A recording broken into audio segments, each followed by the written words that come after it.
Graça e paz, queridos, tudo bem? Se vocês não são inscritos ainda no canal Teologia e Missão, se inscrevam agora. Tá esperando o quê? Se inscreva e ao se inscrever, ative o sininho das notificações para receberem conteúdos novos aqui do canal. Vamos falar sobre Igreja Unida, baseada na carta de Paulo aos Gálatas, capítulo 2, versos 6 a 10. Que diz assim: Eu não recebi nenhuma ideia nova daqueles que pareciam ser de maior influência. Aliás, para mim, não faz diferença o que eles eram, pois todos os homens são iguais diante de Deus. Pelo contrário, eles viram que Deus tinha me encarregado de anunciar as boas novas aos que não são judeus, assim como tinha encarregado a Pedro de anunciá-las aos judeus.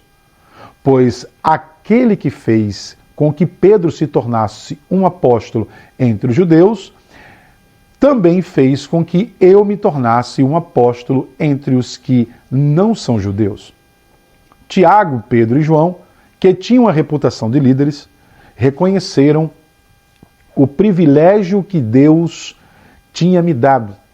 Por isso apertaram a minha mão e a de Barnabé como um sinal de comunhão.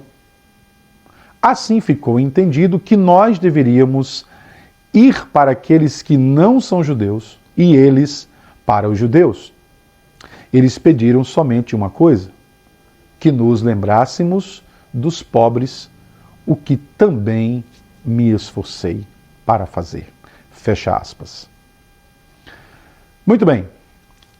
Pode parecer óbvio para nós hoje o fato de Tito ter sido aceito como cristão sem ser circuncidado, conforme o verso 3. Mas para a igreja primitiva, isso foi bastante significativo. Foi confirmado que o evangelho diz respeito à fé cristã e não às nossas obras.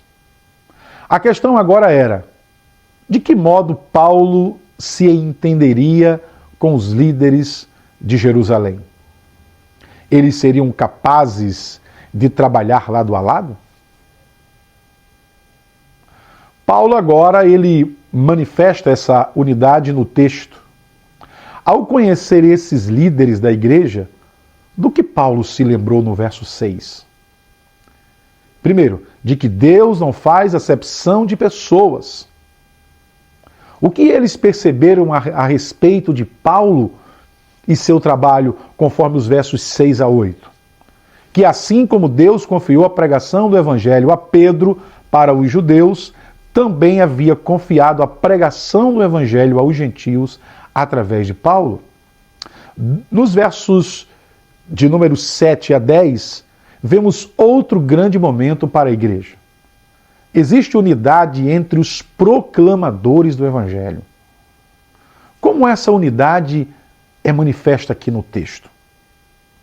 O que vemos aqui não é uma unidade que ocorre a qualquer preço, mas sim a que ocorre em torno da verdade do evangelho. A unidade é algo precioso, mas não deve acontecer às custas da verdade. Paulo estava disposto a ser separado daqueles que pregavam o evangelho da escravidão às obras, e não o evangelho da liberdade que vem pela fé em Jesus, conforme o verso 5. Você pode pensar em exemplos em que a igreja ignorou a verdade para permanecer unida? Todas as vezes que a igreja fez isso, foi um desastre, meus irmãos.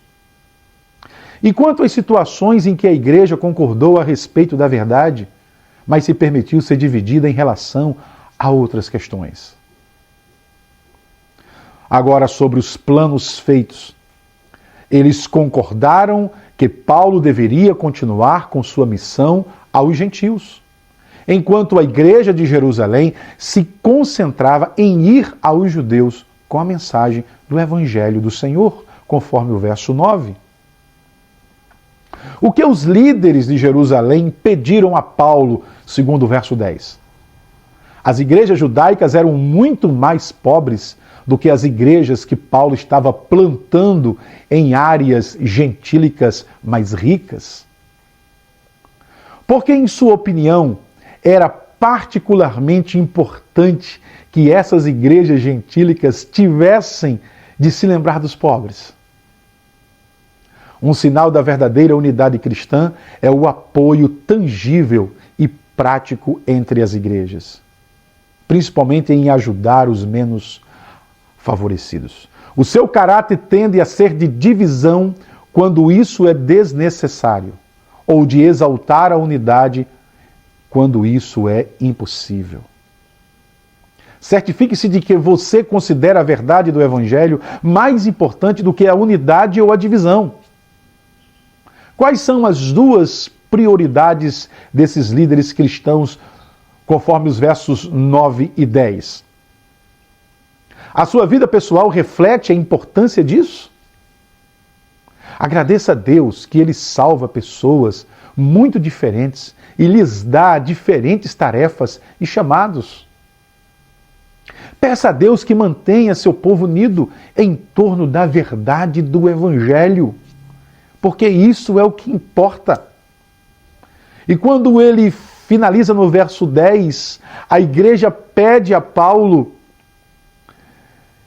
e aos seus companheiros que eles se importassem com os pobres. E essa é uma temática interessante. Precisaria estar no topo da agenda da igreja.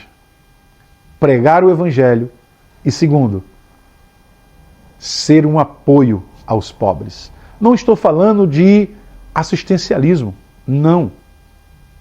Estou falando das ações do povo de Deus em relação àqueles que Deus disse que comigo mora o pobre e o necessitado, a viúva e o estrangeiro.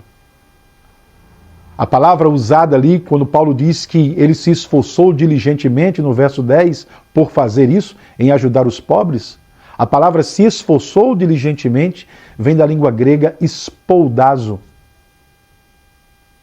que quer dizer pensar e agir. Pensar e rapidamente colocar em prática.